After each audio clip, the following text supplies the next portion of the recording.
নিঃস্ব সাকিব। এবার নিঃস্ব হচ্ছেন ঢাকাই সিনেমার সুপারস্টার শাকিব খান।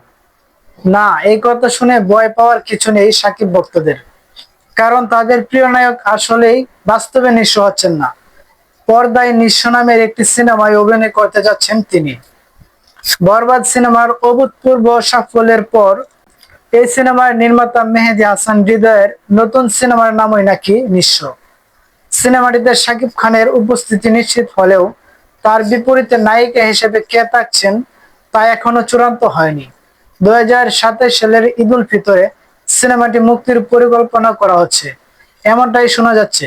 সম্প্রতি শাকিব খান নিজের সামাজিক যোগাযোগ মাধ্যমে একটি ছবি পোস্ট করে এই নতুন প্রজেক্টের ইঙ্গিত দেন।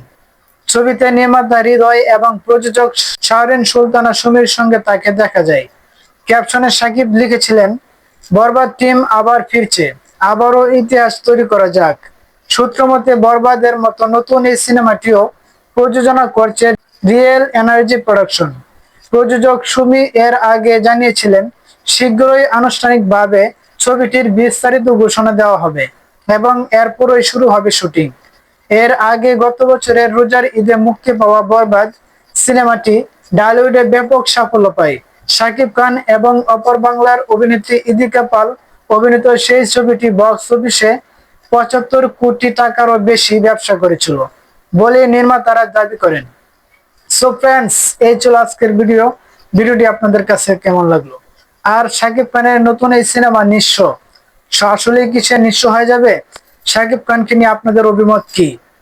আর এই নিঃস্ব সিনেমাটি কি আবার নতুন করে দর্শকের মনে জায়গা করে নিতে পারবে?